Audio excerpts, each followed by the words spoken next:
കമ്പനിയുടെ website open ചെയ്യുക. Website open ചെയ്ത് കഴിഞ്ഞാൽ നമ്മൾ ID നമ്പർ അടിക്കാനുള്ള കള്ളിയിൽ ID നമ്പറും പാസ്വേഡും അടിക്കുക.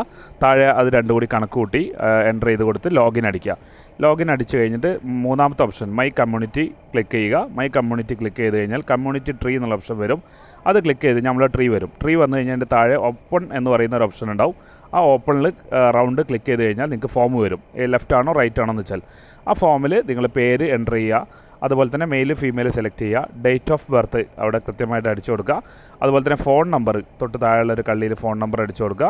അതുപോലെ തന്നെ അഡ്രസ്സ് വരുമ്പോൾ രണ്ട് കള്ളിയിൽ അഡ്രസ്സ് ചോദിക്കുന്നതായിരിക്കും.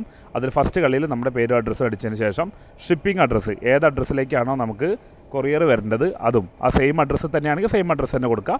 ഇനി വേറെ അഡ്രസ്സ് ആണെങ്കിൽ ഷിപ്പിംഗ് അഡ്രസ്സ് താഴെ മെൻഷൻ ചെയ്യുമ്പോൾ അവിടെ അത് കൃത്യമായിട്ട് അത് മെൻഷൻ ചെയ്ത് കൊടുക്കുക. അപ്പോൾ ആ അഡ്രസ്സിലേക്ക് സാധനം പോകുന്നതായിരിക്കും.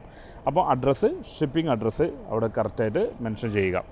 അതിന് ശേഷം നമുക്ക് സ്റ്റേറ്റ് സെലക്ട് ചെയ്യുക. സ്റ്റേറ്റ് സെലക്ട് ചെയ്യുമ്പോൾ ഏറ്റവും താഴെയായിരിക്കും സ്റ്റേറ്റ് ഉണ്ടാകുക.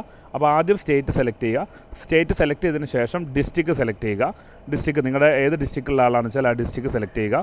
അതിനുശേഷം സിറ്റി ഏത് ആണ് അവരുടെ അടുത്തുള്ള ഒരു ടൗൺ അവർക്ക് കൊറിയർ വരാനുള്ള അടുത്തുള്ള ടൗൺ വെച്ചാൽ അതും സെലക്ട് ചെയ്യുക. അതിനുശേഷം ഏറ്റവും താഴെ പിൻകോഡ് എൻ്റർ ചെയ്യാനുണ്ടാവും. പിൻകോഡും എൻ്റർ ചെയ്തതിന് ശേഷം നെക്സ്റ്റ് എന്ന് പറയുന്ന ഓപ്ഷൻ ക്ലിക്ക് ചെയ്യുക. പിൻകോഡ് എൻ്റർ ചെയ്യുമ്പോൾ ചിലപ്പോൾ അത് ID നമ്പറിലേക്ക് പോകുന്നതായിരിക്കും. അവിടെ ബാക്ക് അടിച്ചിട്ട് വീണ്ടും സിംഗിൾ ബാക്ക് അടിക്കാൻ പറ്റുള്ളൂ. ഡബിൾ ബാക്ക് അടിച്ചാൽ നേരെ പോകും. എന്നിട്ട് നെക്സ്റ്റ് കൊടുത്തു കഴിഞ്ഞാൽ നേരെ ഡിജിറ്റൽ സം അടിക്കാൻ ചോദിക്കും. അപ്പോൾ അത് രണ്ടും കൂടി കണക്ക് കൂട്ടിയിട്ട് അവിടെ അടിച്ചു കൊടുക്കുക. പാസ്വേഡ് 1 2 3 4 5 6 അടിച്ചു കൊടുക്കുക.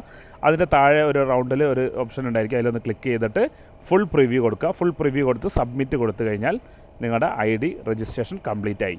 എന്നതിന് ശേഷം ആ സ്ക്രീൻഷോട്ട് ഒന്ന് എടുത്ത് വെക്കുക. നിങ്ങൾ ID